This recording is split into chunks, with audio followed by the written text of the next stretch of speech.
Farmer Chris. Back at it again. We're back at it again. We just had this discussion off camera. Yep. Actually, it was on camera, but we're going to delete it out. Okay. Season 4. We do know it's season 4. We have no idea what episode we're on. Yeah, I was trying to keep up on that. It's like 5 or 6, maybe? I'm thinking 5, but it depends if you count that live. Is that episode 1 or not? Well, then there's another one I recorded last year that we may or may not post. So did that one make it or did that one not make it? I have no idea. 'Cause this one's probably going to come out around Christmas. All right. So, anyways. Yeah. Hopefully, it's going to be funny to say this. Hopefully we didn't make nobody mad on the last one. Yeah, I was going to say, we recorded the last one like 10 minutes ago, which means you're still not done with harvest, but hopefully by the time this comes out. Oh, I hope so. You were. If I'm not done harvesting time, this comes out at Christmas, I'm going to be in a bad mood. What's really funny is I just hauled some rock into a field approach for you. What was that, Friday? Friday, yep. That video will probably come out in February. They're can't figure out why corn's They're going to still want to there. know why you're still harvesting corn in February. Yeah. Yeah. It's the History Channel over here on the other one. We've explained that, Chris. We know why it works out so well. Being the History Channel. Yeah, so. it does work. I can't get away from you. You want to talk about farming a little bit? Because that's going to lead into what we're going to talk about today. Well, farming's farming. We're wide open yet. So what is just your, so for people that don't know, you do a whole lot more than just plant stuff and harvest stuff, because you're involved on the legislature slide. Why can I not talk? Legislative side also. As well. Yes.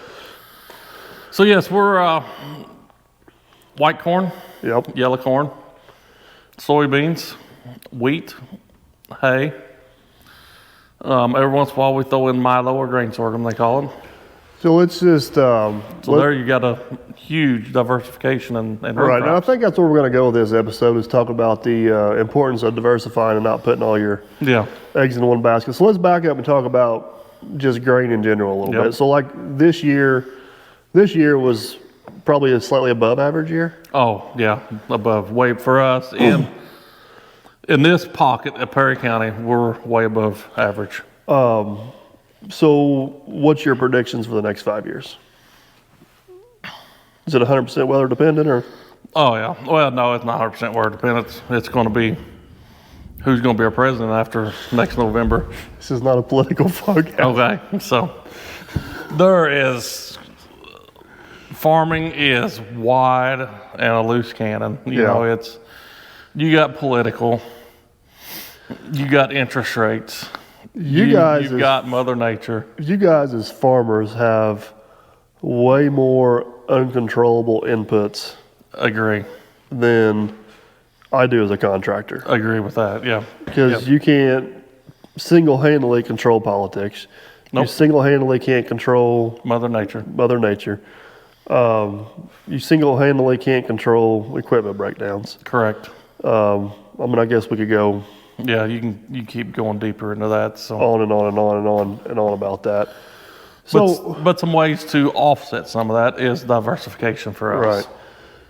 So I guess there's multiple different ways, and one is diversifying, which is probably would be my vote. There are some farmers that just strictly grain farm, right? They're just strictly grain farm. They are, and I've known some of them. They're strictly yellow corn, soybeans, 50-50. If it's corn this year, it's going to be beans next year. If it's beans this year, it's going to be corn next year. And they stick to the program. Stick to the program, no matter what it is. Just as soon as the combine gets parked, you'd be surprised how many of them is on a plane within a week headed to Florida for the winter. Right. And they will show up next spring to start working on a crop. So, not saying those guys don't make a good money, but don't you think they're limiting themselves? They are limiting themselves to commodities. They're limiting their risk. But they're also limiting their potential income. Limiting their upside too. Yep. And what those guys do, I know a few of them as well, is if they have a really good year, they know they're going to have a bad year. Yeah. They'll take X amount, set it back. Yep. And wait for those bad years. Wait for the bad year. Hopefully they have enough setback to get them through the year. And then because it seems like farming's like a lot of industries. It's got its curve. It's a roller coaster. Yeah, The grain prices and the profits and the inputs. You climb for a while. You guys kind of hit a peak, and then it just seems like it crashes. Yeah. And then hopefully it don't crash. And the next year you have a drought, and the next year you have a war, because then you're. You start putting 2 or 3 bad years together. It can get ugly real quick. Because I don't think what a lot of people don't realize is, in the springtime, the days of the small farmer are probably there's not very many small farmers out there anymore. So, would you say farms that farm less than 1,000 acres is pretty hard to come by? There's a few out there, but there's not many. Right. Not what there used to be.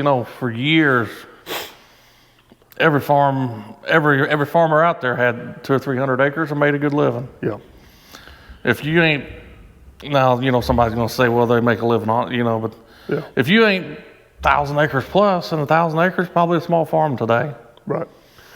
So with that being said, even at 1,000 acres or something, most of you guys are planting millions of dollars worth of stuff in the ground between fertilizer, herbicides, seed, fuel, equipment. Yep. You literally have millions of dollars invested to plant a crop. Yep, for sure. To sit back and twiddle your thumbs and. It's a lot of money to bury in the dirt and watch and pray that you can find it this fall on the row crop side.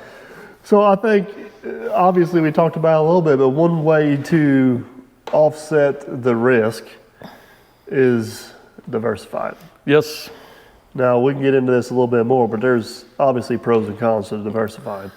But that's the route you guys kind of went with your farm is... Maybe diversification, you struggle to do the best at one thing. Right.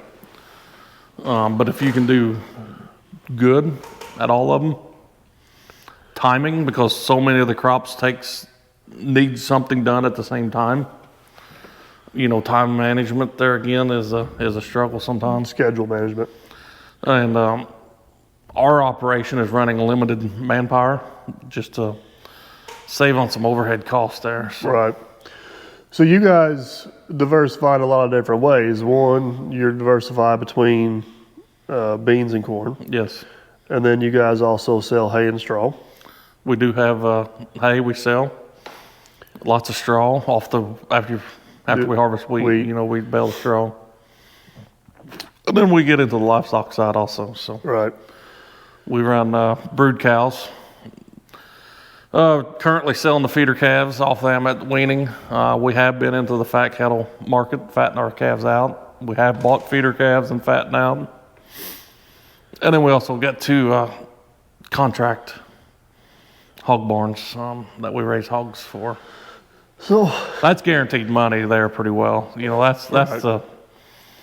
That's the saving grace on the hogs is it's a contract. So we're not at right. So we're not at the mercy on that one. It's a budget number. It's a budget number. Yep. So everything else with the exception of the straw and the hay, which is definitely income, but it's a small percentage in the books. But the grain and the cattle are the 2 big ones, right?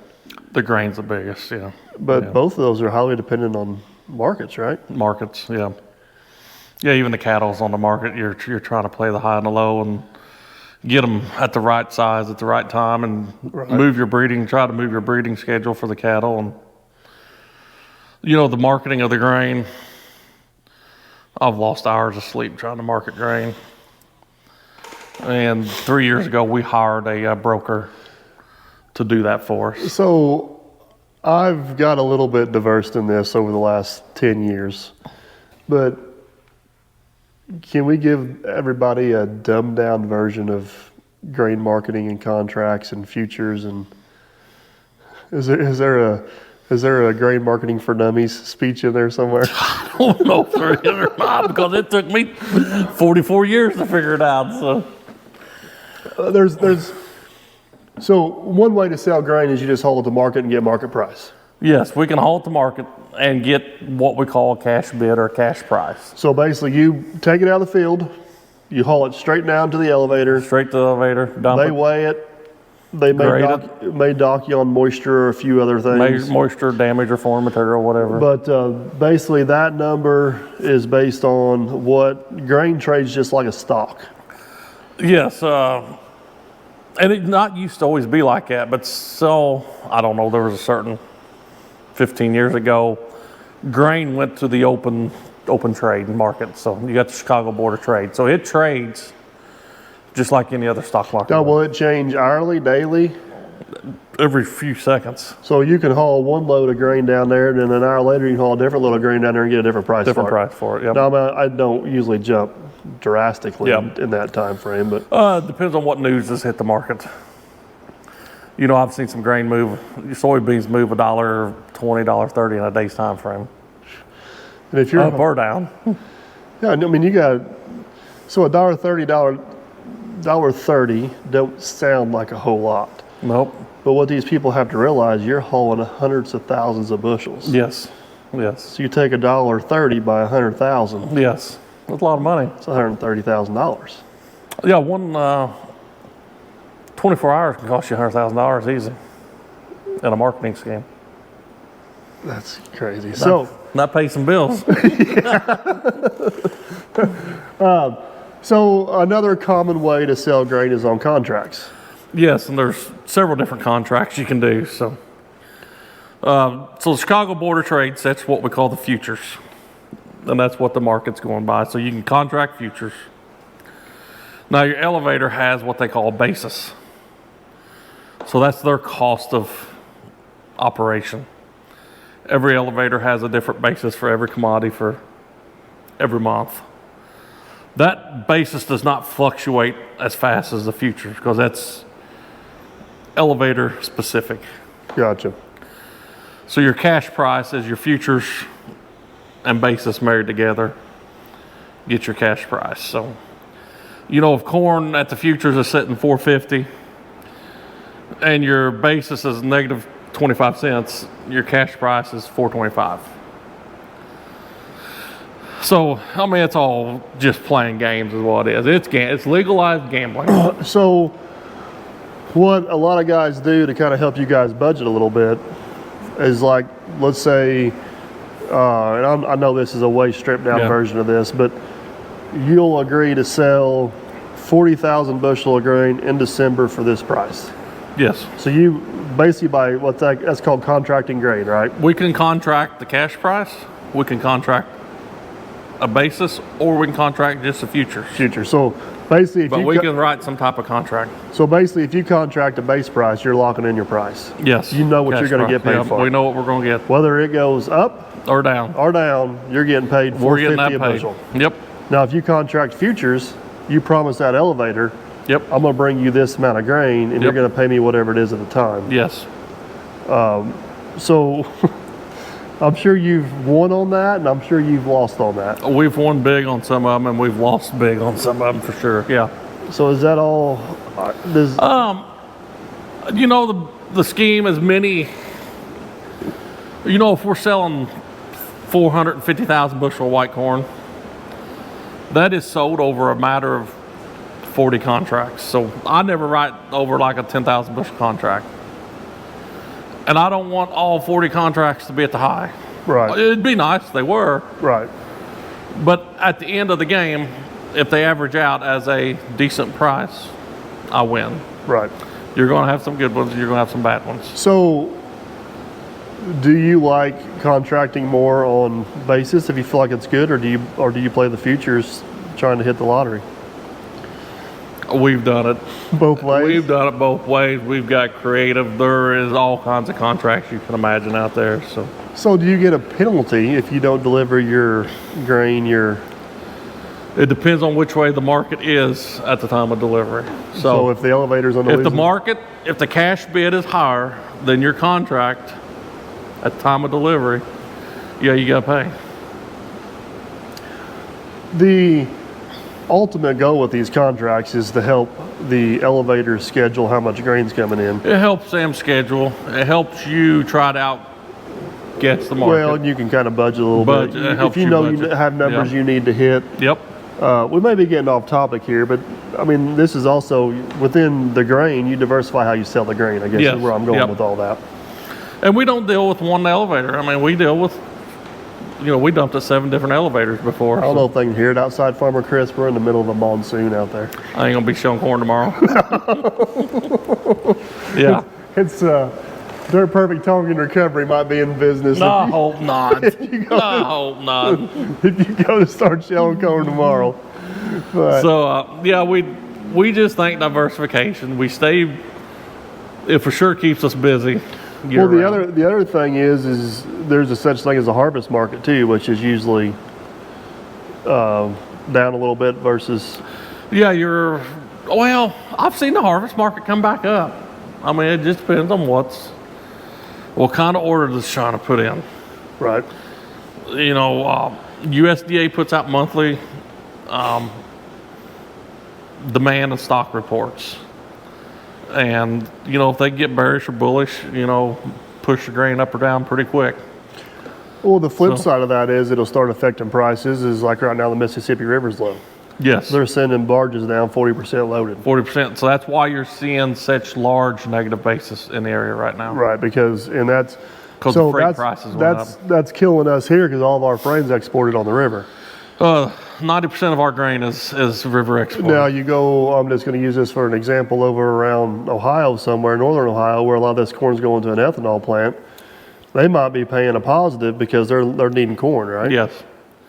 And the flip of that is our fertilizer comes up out of New Orleans.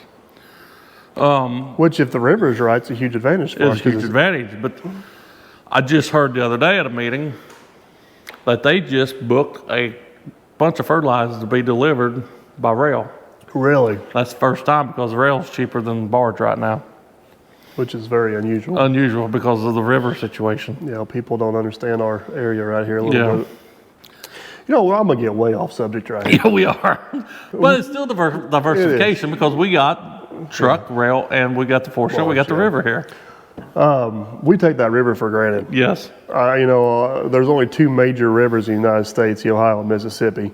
There's a lot of other rivers, but they don't transport goods on any other river like they do the Ohio. Not the size as they push here. Yeah, it's a whole different ball game. But where was I going? I was going way off subject with this. I lost my train of thought. Completely lost. Taking the river for granted. Taking the river for granted. Yeah. Well, I really got you confused. You had something good, didn't you? Good going there. I done forgot what it was. That's a sign of old age, Jared. Oh, yeah. This is where I was going with this. So we've lived on the river our whole lives. Yes. I've literally lived on the river my whole life. I got a good friend of mine that graduated with me that's a pilot on the Mississippi River. I don't remember the Mississippi River water levels ever being an issue. I never, except for the last 2 years, back to back. Yeah. Now, for you guys that are familiar with the river, the Ohio is not low. No. The Corps of Engineers in the 70s built a series of dams. Everybody thinks the dams are for flood control. They are not for flood control. They are for navigation. So basically, on the Ohio River, we hold pools. So I think there's 12 main pools up the Ohio. We're on the Newburgh Pool. Actually, we're on the County Pool. Tell City's on the Newburgh Pool. There's a dam right here close. But the Mississippi River has dams from St. Louis up. The upper Mississippi. So there's no issues on the upper Mississippi. The upper Mississippi's good to go. The thought process has always been from the Mississippi down, because the Ohio River comes into the Mississippi River below St. Louis. From the Mississippi down, there's nothing to control water levels, and they never thought it was going to be an issue. They never thought it would be an issue, yeah. It's just open game. But so now, for some reason, the last 2 years with historic low river, it's become an issue. They're still getting the barges up and down, but they can't draft. The more you load a barge, the lower it goes into the water, and the water's not there for it to draft down. Yeah, they're dragging bottoms. So I think they are trying to dredge it, but they're limited to what they can do. Well, and then the more they dredge, the narrower the channel gets, and it just keeps making all kinds of other. We're here on the Ohio, we're seeing 15 barge tows. Yeah. 3 wide, 5 long. Which will fit through our dams. Which will fit through our locks, yeah. And you get on that lower Mississippi where they don't have. Oh, there's 30, 45 barges. Yeah, they're pushing 40, 50 barges, I think, on some of them. Yeah. So they're running 5, 6 wide. And while that takes a big channel to go down. Yeah, while that's a big deal is the huge advantage of the river to us is we can get stuff from the port of New Orleans up here in large bulk quantities and then disperse it out. And we can ship things out as far as grain in large bulk quantities. So even though our water level is perfectly fine, everybody always asks me on the internet, well, Mississippi's low, what's it like at your house? We're fine. We're holding back what we need to. So yeah, we keep what we need held up here. Maybe that's why they're low down there. We got all their water. We're held back too much. But that Ohio and Mississippi fluctuates our local grain market a bunch.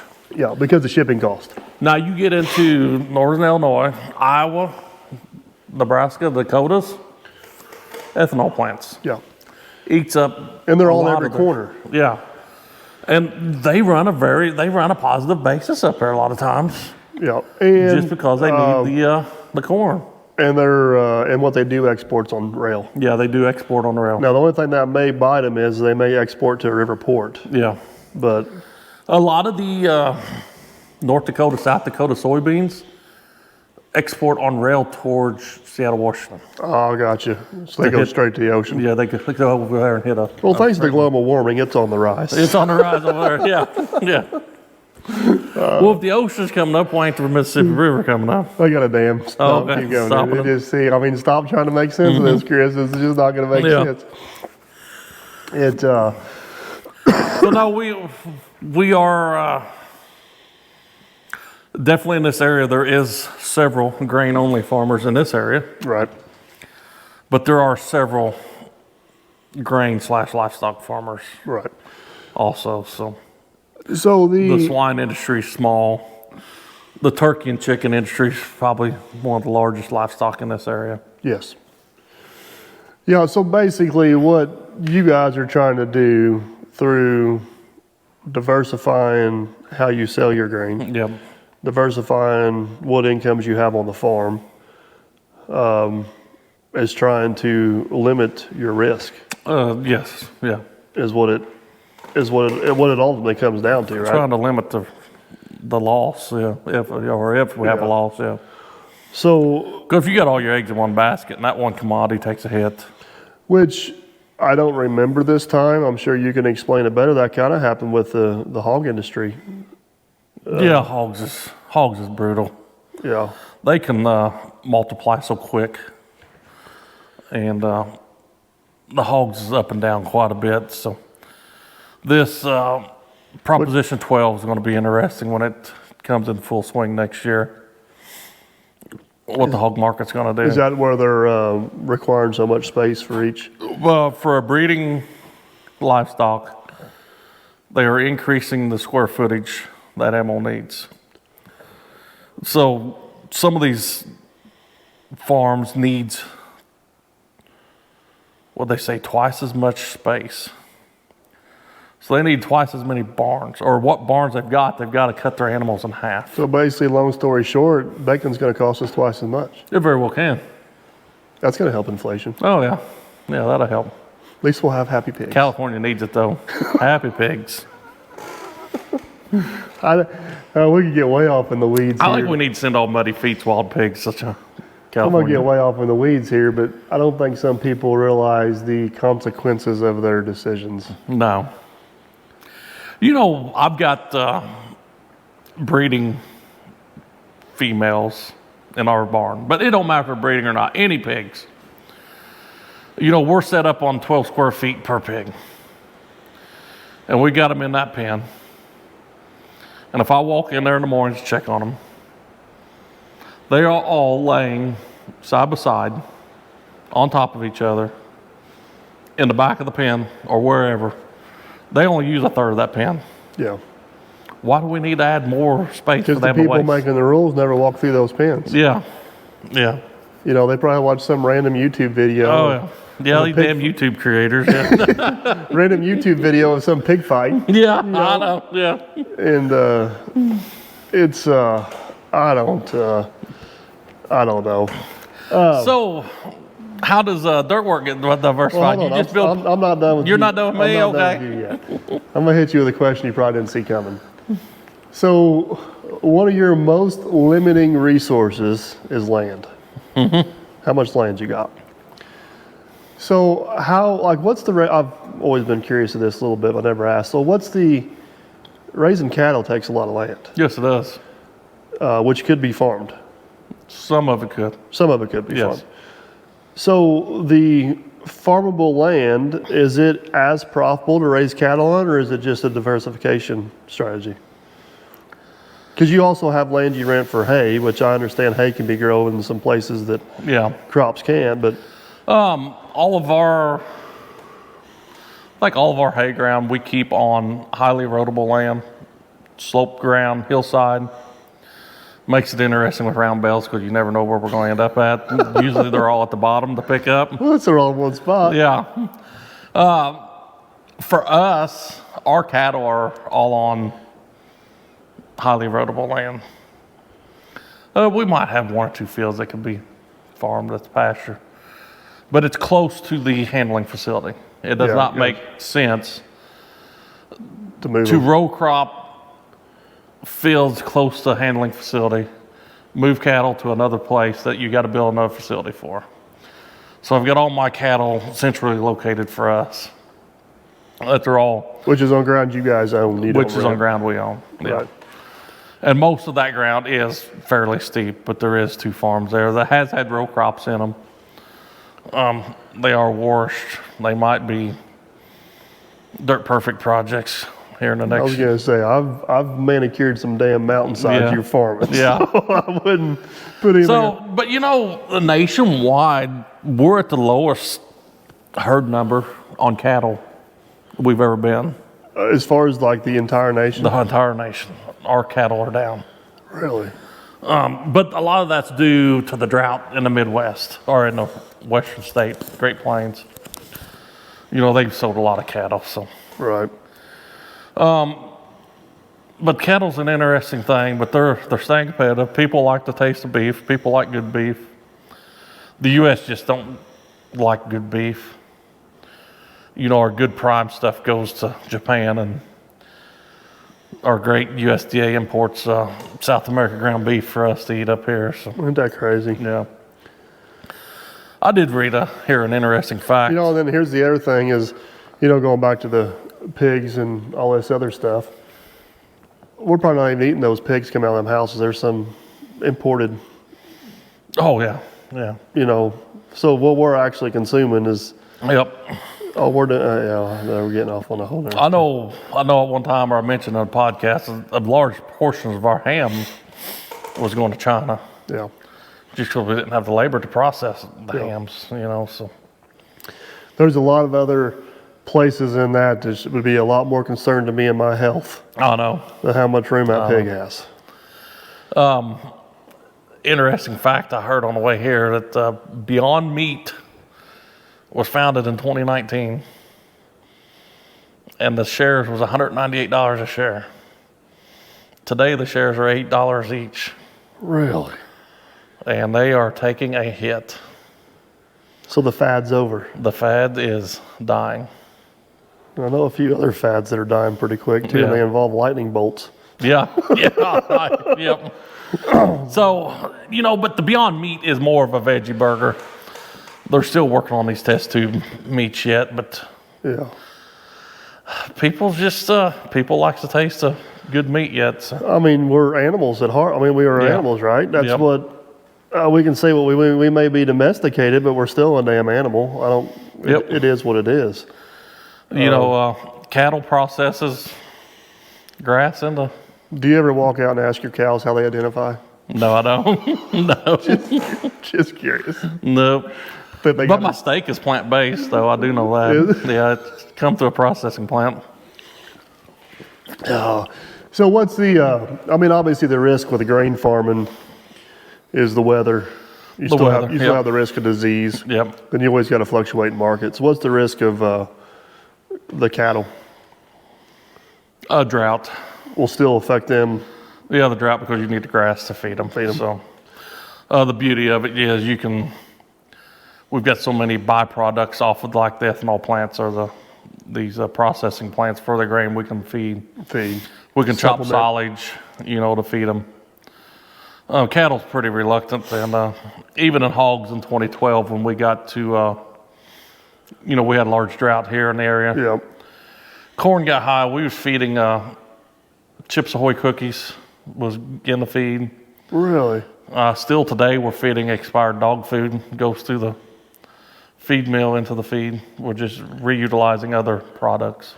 So I'm going to ask you another question here, and I don't know the economics of this, and obviously it makes sense because a lot of people do it. But I know how valuable corn is when it's harvested and shelled. Mm-hmm. Obviously, it's equally as valuable as silage. Oh, yeah. For feed. Yes. Which is... Yep. Because it's not making them money, it's just saving them money at that point, right? It's saving them money, yeah. And for people that don't know, basically silage is they cut down the plant. Silage is the whole plant. They cut down the whole plant while it's green. High moisture. High moisture. We put it in a oxygen tight containment some way. If it can't get oxygen, it's not going to catch on fire. It ain't going to rot, but it actually goes through a fermentation process. And then that's some of the best. That's some of the best feed there is for cattle. Feed you can give for cattle. Mainly fat cattle guys, dairy operations use it. There is a few cow-calf operations that feeds a little silage. And most of that, farmers don't buy silage. They do it like it's an in-house. Yeah, it's an in-house. They will hire a outfit to chop it for them. Right. But it's their crop that they're off their land. They come off their land. I guess there's limitations, like you can't haul silage to market like you could. Oh no, grain. It's got to go chopped, go somewhere close. Pretty close. Pack it in, tarp it down. You can haul silage a few miles. There's a product called earlage. They've hauled several hundred miles. So it's basically still a silage chopper with a regular corn head on it that they're picking just the ear off of it like a combine would. Really? But it's at the 40% moisture level. So they're just chopping just the ear only, but the plant stays on the ground. I thought the plant would have had as much value to... The ear's got more value, but the plant's high value too. Yeah. That was a dairy operation. At some point, the plant's just a filler. Yes. To go with everything else, right? And that's why they was able to truck it a couple hundred miles, because they was using a very high protein. Gotcha. And then they would mix it. Then they get there, they mix it with like straw or something as a filler. Gotcha. That they had accessible Their in the own area. special silage recipe. Mm-hmm. All right. So we will probably look into chopping some silage here in the near future for our operation. We're getting some fields that we're applying manure to that's getting high nutrient content. And when you chop silage or take hay off of, you can take a lot of nutrients off the ground. Right, because you don't have the decomposite the residue returning back to the ground. Yeah. Yep. Which puts a lot of that stuff back in the ground. Puts it back in the ground. An ear of corn actually does not remove that much fertilizer off the ground. The whole corn plant takes a bunch of phosphorus, a bunch of potash to grow. But then when you go through and shell just the grain, you're not removing that much fertilizer. It's not that much weight of the whole plant. Then the whole plant just decomposes right back in the ground. Your fertilizer's back in the cycle again. Right, return back. But if you cut that for silage, if you cut for silage, just like cutting the hay, you're raiding ground. And when you get applying manure, too much manure, you can't truck manure too far. So a lot of your silage fields are manure applied fields if you actually pay attention to them. So that because they got to go. Obviously if you need silage, you have a manure issue. You got a manure issue, and you got the need to put the nutrients back on that the silage is pulling off. Right. Yep. I follow. See, I learned something, Chris. I follow the cycle. Hay is the hardest crop on any field. Really? Yep. Or wheat and straw, because you're moving all the residue. So what's the advantage of double cropping a field with straw and beans, or wheat and beans? Well, a lot of people that double crops is just showing the wheat grain and planting beans, so you're getting two crops. But not everybody bales straw. So they're leaving the majority of the residue. Which is the same as the corn theory, I guess. The residue. The grain actually does not move a lot of residue or a lot of nutrients. But you cut yours all the way down for straw, though, right? We cut ours to the ground and remove the straw. But you're selling the straw. We're selling the straw, but we got turkey litter to put that nutrient back in at a cheaper rate than commercial fertilizer. So we could put the nutrient back in the ground with turkey litter cheaper than what we can sell the straw for. Gotcha. So it's still a profit situation. So how is our area unique as far as the availability of turkey, chicken? Well, manure? we got four best farms based out of Jasper, Indiana. You know, they've got turkey barns all over southern Indiana, southeast Illinois, a little bit of northern Kentucky. So they're the fifth largest turkey producer in the nation. You got Purdue sitting here, not Purdue University, but Purdue Meats. So they've got chickens and turkeys in the area. So we are very well blessed with poultry litter. Which is, you get benefits out of the manure, but a lot of people see that big pile out there. A lot of that's sawdust. Which also has benefits as well, right? Yeah, the sawdust will break down as organic matter, which is a nitrogen form also. Right. Over time, it just takes longer. And then you guys apply liquid manure. We do apply the liquid hog manure out of our lagoon, but the only problem with liquid hog manure, you know, a semi-tanker of manure come over the hill, only 2% of that's nutrients, 98% of that's water. So we keep that within 3 to 4 miles of the home place. So yeah, because it's just not feasible to haul water. You know, they're charging us 4 to 5 cents a gallon to apply that. So you start getting very far. The farther you go, the more it costs. Right. And then as far as the cow manure, you guys don't. We try to keep it pretty close there too. Yeah. If it comes down to it, the cattle manure could be loaded on semis and trucks just as feasible as anything else. Turkey litter could. Yeah. Gotcha. What's the? I won't get too far off in the weeds here, but I mean, obviously there's a difference between turkey, pig, cattle. Oh yeah. We every year, twice a year, you know, we're pulling samples of this manure and sending off for nutrient reports. So see what you got. Your grow out turkey manure, well, your chicken laying houses, I'm gonna say, is probably the best manure there is. Your turkey grow outs is hot. Then I'm gonna say your hog manure comes in there pretty hot. But the nice part about the turkey and chicken houses is the feasibility to move it and feasibility, because you know, legally hauling 24 ton on a semi, we got to put that in there. So we put 3 tons the acre, and you know, you're hauling 8 acres. Yeah. On a load. Well, the other thing is you can take it to the field and push it up in a pile. We can dump it, push it up in the pile. You can't do that with. We can't do that with any other manure besides hog manure or cattle manure. You know, we can push. But it's still not as feasible. Yeah, it ain't feasible. It's a little. You know, hog manure, they're hauling 6,000 gallons on a tanker. We're putting 10,000 gallons to an acre, so they're not even in an acre. Every semi tanker is like 3/4 of an acre. Yeah. Not even 3/4 of an acre, 5/8 of an acre. See that ratio change quite a bit. So. Yeah, and it's hard to unload 1 million gallons of liquid hog manure in a corner and spread it later. You could. I think you got a few agencies that ain't Uncle Sam would be there pretty quick. Yeah. A few agencies that ain't gonna be real happy with you. So, and obviously there's rules and regulations on all this stuff that have to be followed. But. Yep, we got a Category 14 license to handle that much manure. So we went to schooling and took some tests over it, and we're regulated. And we got to keep track of how much manure we put on what ground. Which, with all the electronics you guys run nowadays, is... Yeah, with the electronic tracking or the technology and the iPads and auto steer and all that's pretty feasible.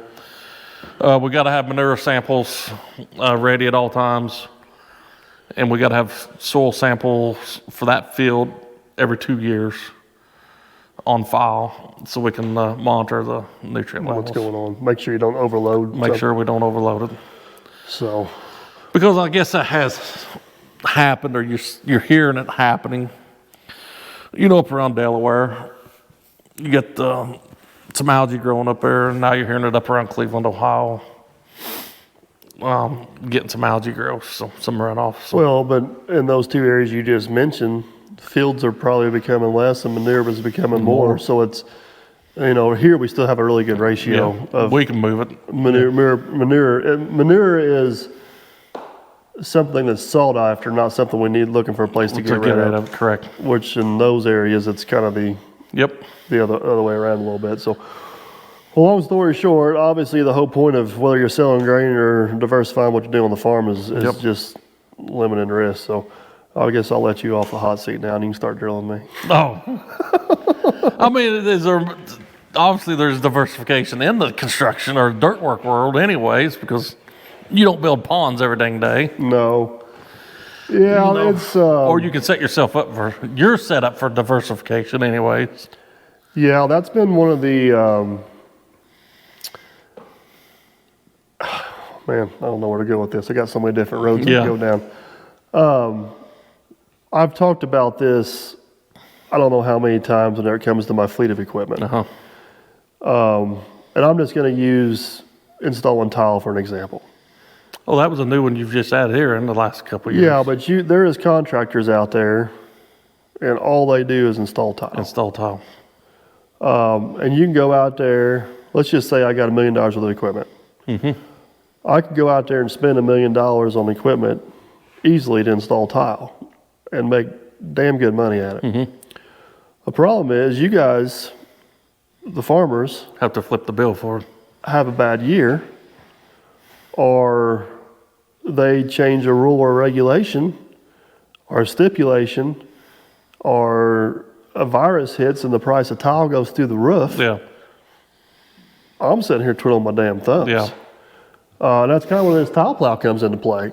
I didn't want to go out and invest $100,000 in something I'm going to use month and a half out of the year. Month and a half, 2 months out of the year. Whenever, I can spend a third of that, have something that does just as good a job, and then I can take 3 pins out and I got the same machine, I can go do other brush clearing, pond building, work with. dirt work. And then you've also got the ripper attachment on there that you can start ripping rock with it. So my diversification comes into me being universal, which I guess is a different way of saying it. But, I get on one of these big pond jobs and everybody's like, you need a bigger dozer, you need a bigger excavator, you need another haul truck, you need this, well, then you're getting specialized with one thing. Yeah, you're backing yourself into a corner. Yeah. Because I can sit here with my smaller equipment, and I'm air quoting this, my smaller equipment, maybe spend 1 day longer on a 5-day job. Then I can haul that same equipment out and do a different job that I couldn't even think about doing if I had bigger equipment on that job. Yeah. And spending 1 more day on that job don't mean I'm making less profit. You know what I mean? Yeah. I can still have the same profit margin because that bigger equipment costs more to run. More to run, exactly. So that's probably the big key to my diversification as far as the business goes, is just not get 100% committed into pond building, 100% committed into tile, 100% committed into subdivision work. I've seen in 2008, I seen it firsthand. There was 5 or 6 contractors. All they did was subdivision work. Well, you get some contractors you see that's 100% committed to highway construction. And then Uncle Sam's money dries up one time. The funding changes, or in 2008, the housing market crashed. Yep. And most of them went out of business. Yeah, they're companies, huge companies you think would be like... A lot of equipment sitting on a lot, not moving. Yeah. And, I always preach bigger is not always better, but that's my big thing is if I can go out here and move 20,000 yards of dirt, build a big ass lake. I can haul into Tell City on a 100 by 40 lot and dig a damn basement, 900 yard basement or something. You know what I mean? And I can be very, very efficient at both of them. The other thing about being diversified is it's not with the types of jobs I do, but it's in the equipment I own. Yeah.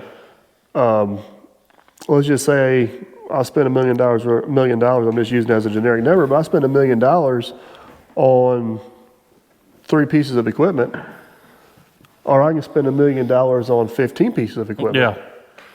Now they're not all going to be new. They're not all going to be shiny. They're not all going to be the prettiest thing you ever see in your life. But you guys that watch my videos, our breakdowns are, I mean, you've been working with me for 5 years. Yeah. We run. You run very limited breakdowns, for sure. I mean, we do a lot of maintenance. We try to stay ahead of a lot of stuff, but I mean, shit happens. Stuff breaks down, but most of my breakdowns have been on this newer stuff. Yeah. You know, our older equipment, just because it's old, don't mean it's not reliable. You know, a while ago I mentioned rock rippers on that thing to rip rock, but last video, that tile plow was ripping rock pretty good too, wasn't it? Yeah, well. Until it broke? Well, until it broke. Yeah. But there again, you can vouch for this. The videos, of course, this will come out after that. Yeah. We ripped that thing completely in two. Yeah. 3 days later, we were back plowing Back together, yeah. Now, you had a wheel bearing go out on your header wagon. How long did it take you to get a new spindle? 2 weeks. So. And they had to make it. Yeah. They did it at the dealership. Well, we had to make it too, but we did it right here. You know what I mean? Yeah. That's what I told Aaron when we ripped that thing in two. I said the good news and the bad news is we're our own parts department. Yeah. You know what I mean? So. You know what that spindle ended up costing me? Oh, it's hard telling. $8,900. That's you could just buy a new tile car or a new. Well, that's what happened. I borrowed a header wagon. You said $89? $8,900. Oh, I see where you're going with this now. I'm following you. Yeah. That one spindle got expensive. You know what would prevented that? A safety pin. 30-cent clip. Yeah. You want to discuss that little incident? I don't know. No, we had a header wagon. That was ours. The front tire decided to leave the job site, going down the road. Rent the spindle, rent the hub. So we had to order a spindle. Took them 2 weeks to get it in. Well, I couldn't quit harvest for 2 weeks. So we called the dealership and asked them if they had a header wagon for us to borrow. They drug out a brand new 4-wheel steer header wagon. Oh, that's nice. Unfortunately, it kept us moving. Fairly durable too. It's fairly durable. So we've been using it for 2 weeks. We was getting ready to take it back, and the head was not on it. Trucking down the county road at about 40 mile an hour, and I look in the mirror, and the wagon's not behind me no more.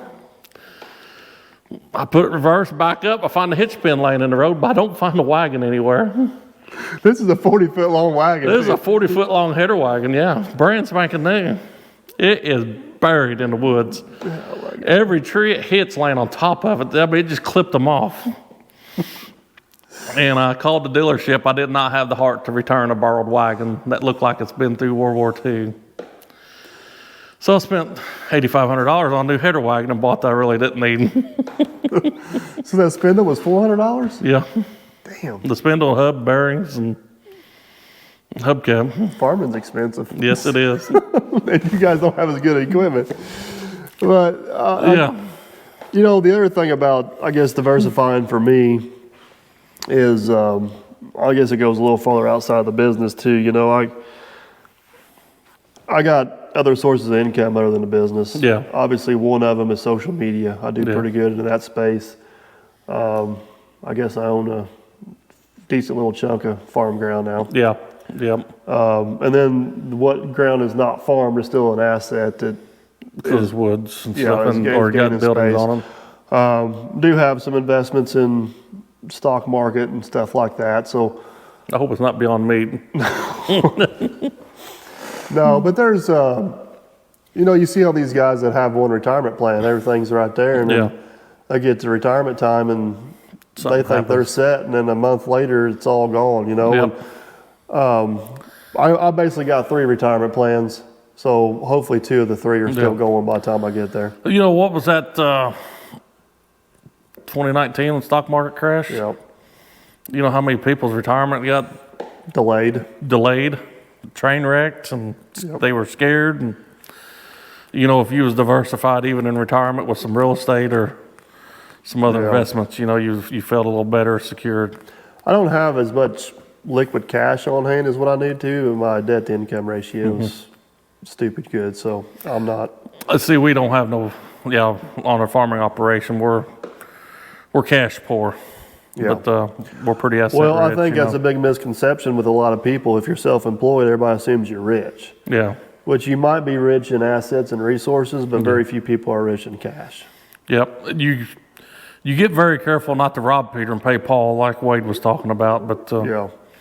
you know, when you got everything tied up in assets, you got to get pretty thrifty on moving some stuff around to keep things flowing. Yeah, I mean, just because I got $5 million with assets don't mean I got $50,000 in a bank account. Yeah, to go do what you need to. Yeah. I don't know. I think that I used to think for a while maybe it was just me that didn't have a whole lot of money sitting in an account, but it's not. Everybody. No, it's everybody. Everybody runs that way. They thinner in what I shouldn't say everybody. Yeah. But, and there's two different types of money. Yeah. Earned and inherited. Yep. Yeah. You know, that's a whole other podcast there. It drives me nuts to watch those TikTok clips of Dave Ramsey. And God, I'd be broke if I listened to him. I mean, you know, I just could not function like that. I guess I don't know. I know the banks are making money off of me on interest, but I know I'm investing the borrowed money and making good money. What aggravates me about Dave Ramsey is he tries to apply it to everything. Yeah. There's certain scenarios where what he says works. Yeah. But there's other scenarios. If I followed his advice, I'd be eating damn beans out of a whirlpool box right now. Because, you know, one part of advice he gives that I've learned at a very young age, and I've never actually went back to it, but you know, I ain't got a credit card in my name. I can't manage them. Yeah. I max them out. I can't pay the bill. I don't have one. I mean, so I don't mess with credit cards, and that's one of his big theories. But yeah.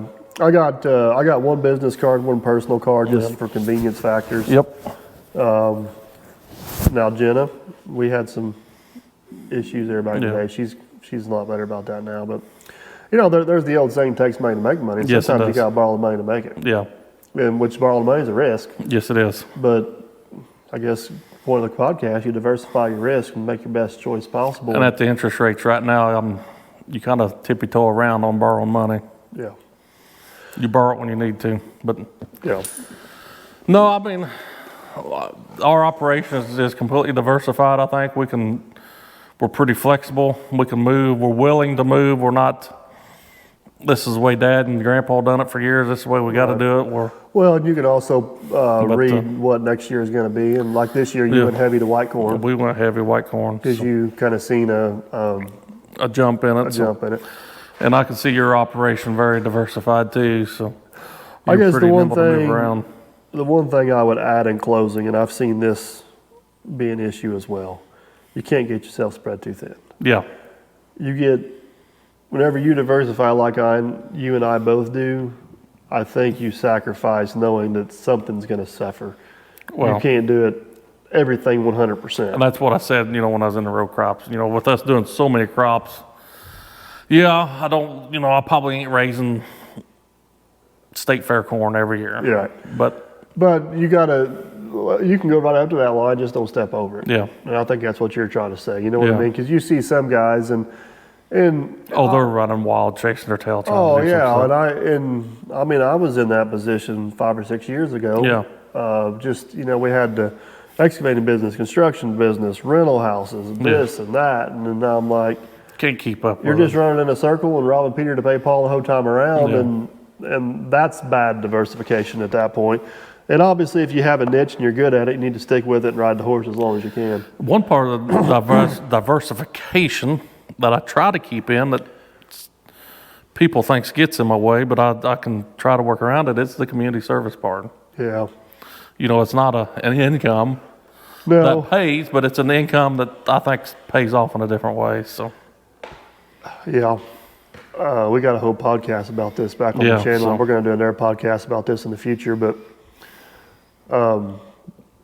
you and I both are involved in a lot of things in a lot of different places, and we cross over and some stuff. But there's no immediate financial gain from any of that. Correct. And some of you, I mean, there's all of it, you don't want the financial gain. No, that's not what we're doing. That's not why we do any of it. But the quality of life of the community, the quality of life of your kids and their future. Yeah. I mean, I look at some of the stuff we did here in Derby. Oh, yeah. You know, this is through the leadership of about 4 or 5 people, we completely changed this town in the last 10 years. I mean, completely changed it. it's almost went from a place nobody wanted to visit to the most sought after place to live in the county. You know, the biggest thing in Derby for years was the tavern and deer hunting. Yeah. You know, now look at the homes and there's the river camps and the rentals and the huge rental market, the community center, the boat ramp. We got 2 stores, the tavern, the boat storage. I just had a lengthy conversation with your best friend about this the other day at the property value increase. What are you laughing for? Yeah. Well, sometimes I got to figure out which best friend I've got. So. You know which one this one is. Yeah. So, but no, you know, if you're diversified, just make sure you're doing them all at the best of the abilities. Give them all your best time. I mean, you're diversified, can do each one. You know, you're building a pond today, or you're building this. Right. I'm diversified. I've got hogs, cattle, row crops, it's all at the same time. We're doing the same day, but you know, I do the hogs. John feeds the hay. Dad feeds the grain. I run the combine. We've all got our own jobs. System. You know, we've got to figure it out so we can. That should be a whole nother podcast. Working with family. Oh boy, might be 2 of them by the time we get done with them. Should we get your dad in on that one? You know, I've thought about getting Dad on here, even with the man behind the scenes, but I don't know how that would go either. So. If we got your dad and my mom, oh boy, I don't think we'd stand a chance. Yeah, they'd eat us up, wouldn't they? We'd be in trouble. Oh my goodness! All right, well, Farmer Chris, hopefully we got our point across there. Yep. I mean, don't just put your eggs all in one basket. No, I mean it's a double sword. Don't put them all in one basket. Don't get in over your head, and just pay attention to what the hell you're doing. Yep. Watch some details. That's the main thing. So, well, I have no idea what's up next after I don't either. Yep. Hopefully we'll be back to having a guest. We'll get a guest back in, switch things up a little bit here. A few in mind. So, hopefully you guys enjoyed the chat. You guys got a topic you want us to cover? Comment down below. And I think we can sit here and bullshit an hour about just about anything. And like you said, if the time this one releases, it's probably going to be happy holidays for them. Yeah. Hopefully everybody had a good holidays, and I'll be heading to Florida at some point. Yep. So, all right. Thanks for listening, guys. We'll catch you on the next one.